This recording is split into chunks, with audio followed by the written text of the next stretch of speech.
Ainda prosseguindo nessa questão do nosso sistema educacional e uma aplicação ao cristianismo, eu pego agora o exemplo de Moisés. Moisés deixa um aviso aos líderes atuais e ao seu comportamento em relação à próxima geração.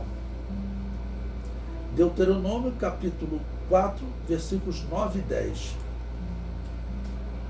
Tão somente guarda-te a ti mesmo e guarda bem a tua alma, que te não esqueças daquelas coisas que os teus olhos têm visto, e se não apartem do teu coração todos os dias da tua vida, e as farás saber a teus filhos e aos filhos de teus filhos. No dia em que estiveste perante Iavé, teu Deus, em Horebe, e Iavé me disse: ajunta-me este povo, e os farei ouvir as minhas palavras, e aprendê-las-ão, para me temerem todos os dias que na terra viverem, e as ensinarão a seus filhos.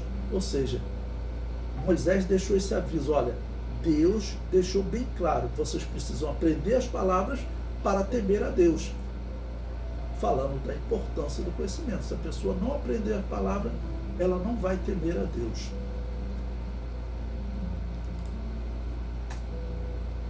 E Deus também está alertando aos líderes.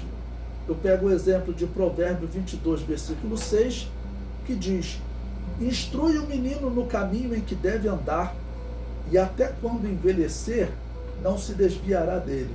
Eu já ouvi pessoas dizendo o seguinte: eu vi um menino ser instruído na igreja, e ele depois se desviou, abandonou a Deus, hoje ele é ateu. Com certeza ele não foi instruído no caminho que deve andar, deve ter sido mal instruído.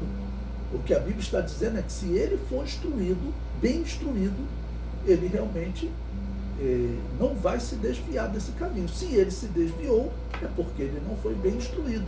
Então a questão de instruir é parecido com o caso do filósofo, do saber. Antônio Gramsci está errado.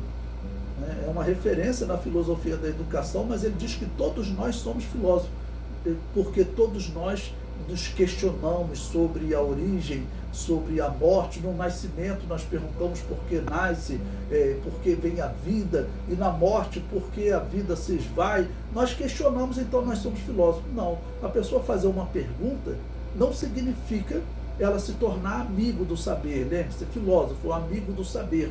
Amigo do saber eu classificaria como aquele que pergunta e vai buscar resposta. Tem pessoas que simplesmente perguntam e para por aí. Mas o amigo do saber, ele vai buscar a resposta. Esse, então, nós podemos chamar de filósofo. Então, aquele que pergunta, aquele que questiona, não significa que ele se tornou amigo do saber. Significa apenas que ele questionou, só isso, ele perguntou. Mas ser amigo do saber significa ele ir atrás da resposta. Não, se ele perguntou por que a vida se esvai, vai então buscar a resposta, o que acontece depois, ou como a vida surge, o que acontece antes, como a alma se forma dentro do homem. Então são todas coisas que nós podemos questionar, podemos perguntar e buscar a resposta. Claro, a resposta está sempre na Bíblia, né? Bom, para concluir, Oséias capítulo 4, versículo 6. Por que tu, sacerdote, rejeitaste o conhecimento, também eu te rejeitarei, para que não sejas sacerdote diante de mim. Visto que te esqueceste da lei do teu Deus, também eu me esquecerei de teus filhos. Bom, isso aconteceu nos dias do Antigo Testamento.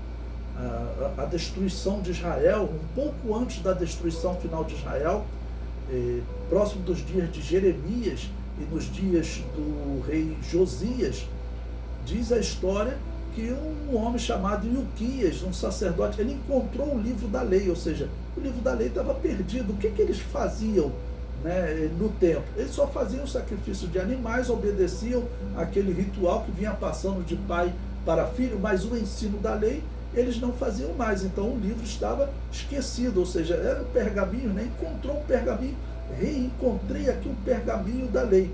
Ou seja, imagine uma igreja onde, por exemplo, o pastor nunca prega a Bíblia, e depois os auxiliares dele vão se substituindo, né? E nunca mais prega a Bíblia, nem leve mais a Bíblia para a igreja. Seria mais ou menos o que aconteceu com Israel, porque era para os sacerdotes, vamos dizer, estarem estudando a lei constantemente.